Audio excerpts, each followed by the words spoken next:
What is going on? Matt O'Leary back with another video. Today we are getting into the New York Jets rookie class and how they've performed so far in training camp and the preseason. My favorite thing about New York Jet fans are how loyal they are. They are loyal through it all. We've been through a lot as Jet fans, even just since the last time the Jets made the playoffs, whether it was the collapse in 2011, 2015, unfortunately, we know how that season came to an end. Geno Smith's jaw, the 2020 disaster of a season, the 6-game losing streak, and yet here we are once again. And my favorite thing about the New York Jets fans is how loyal they are, which is why I collabed with the Jet Up to make this shirt. Always Loyal. If you are interested in picking up the Always Loyal shirt, I will link it down below in the description. He did a great job designing it and wanted to help push it on my platforms as well. Okay, so let's talk some New York Jets rookies. We will start with Will McDonald, who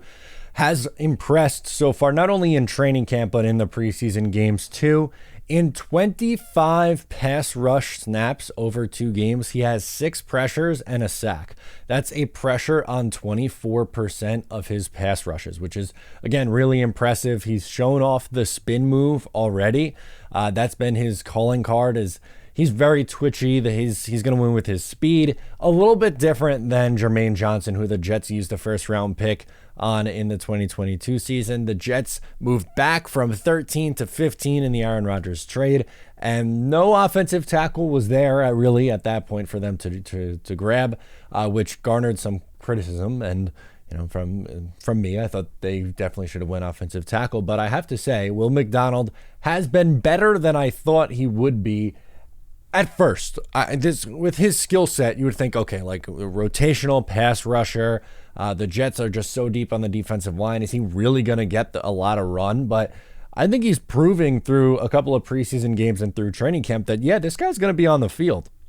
And the entire Jets second team on the defensive line is going to be very involved. This game against Carolina saw none of their regulars, starting 4 of, you want to go left to right or however you want to do it. Carl Lawson, Quinnen Williams, Al Woods, and JFM. None of those 4 guys played, and the Jets defensive line was still extremely dominant. But with Will McDonald, again, wasn't necessarily sure how much playing time he would get in year 1. Well, he is really pushing for that playing time with the speed that he has off the edge. I'm glad to see him do well so early in his career. Then you had Joe Tippmann, who many fans wanted to bail on when he was listed as the 3rd string center before he even took a snap in a preseason game.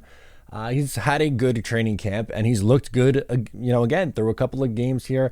Back-to-back solid games. He didn't do anything stellar, I would say. He also hasn't, made any mistakes. He played 75% of snaps this past week. He looked really good in the screen game, which I think is going to be a focal point of this Jets offense, and in the running game. Just his athleticism. You see the reason why the New York Jets wanted to draft him, what he can do when he gets out in space and can make plays. I'm excited about Joe Tippmann, even if he doesn't necessarily start the year as the starting center. I think he eventually forces the Jets' hand rather, and get some playing time at some point this season. And to see him play as well as he has after you had, again, a portion of the fan base bailing on him or calling him a bust or a mistake, they should have took JMS, whatever, before he's ever played a snap in an NFL preseason game.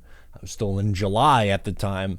I was a little nuts, so glad that he's come in and played well. That obviously helps his cause, and I'm excited about that. A few more guys from the rookie class has stood out. Izzy Abanikanda is definitely one of them. He had a touchdown in the Jets' first preseason game in the Hall of Fame game against Cleveland. And then this past week, 53 yards after contact versus Carolina and 5 missed tackles forced. That spin move was unbelievable. I love to see that spin that he put on the defender there against Carolina. He led all rookie running backs in the preseason in week 1 with those numbers. The 5 missed tackles forced and the yards after contact both led rookie running backs. And I don't know if he is going to be more than RB3 on this team, but he will have a role.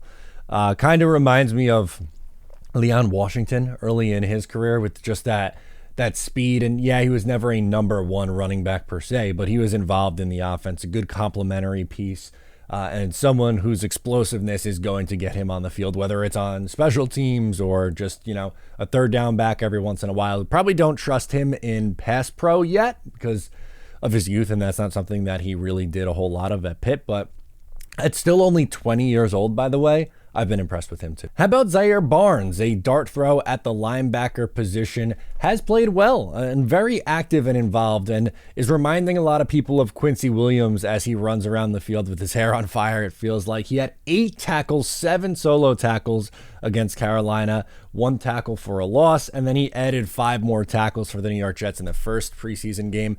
Probably won't have a significant role in 2023. He will be a core special teamer, though, and will make this roster because of special teams, but is someone who I think is absolutely a developmental guy and could maybe get some playing time at the linebacker position in 2024 and 25 and beyond there because, let's face it, CJ Mosley's getting older. Quincy Williams is, a little bit more expensive now, and you're always looking for that next crop of guys. And if they get anything out of Barnes with where they drafted him on D3, you chalk that up as a win. And again, I think he's probably going to be more of a special teamer, at least early on in his NFL career. But how could you not like what you've seen from him so far? And, there's obviously hope there that there's continued development and he could be a little bit of a regular on this team. Last but certainly not least, you have Zach Koontz, who caught a touchdown pass from Tim Boyle on Saturday. Hasn't really done a whole lot to wow you outside of that touchdown pass. Obviously, that's great for him, and I'm happy for him that he caught that touchdown pass. At best case scenario would be tight end 4, but honestly, not necessarily convinced that the Jets will be carrying 4 tight ends. I think the 3 that are locks are Jeremy Ruckert, CJ Uzomah, and Tyler Conklin. You know how much they like Nick Bawden. It seems like an absolute lock that he is going to make the roster as the team's fullback. And if you're adding in the fullback on this 53-man roster, you got to lose somebody somewhere. And is that going to be at tight end? You only carry 3 instead of 4.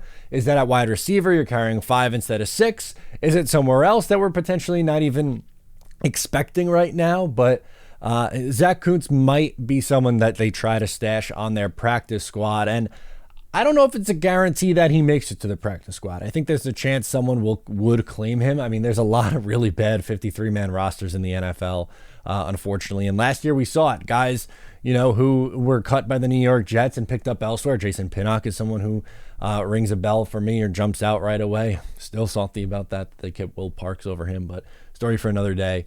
There are going to be players cut who get claimed by other teams. And, look, it's an unfortunate part of the business. You can't keep everybody.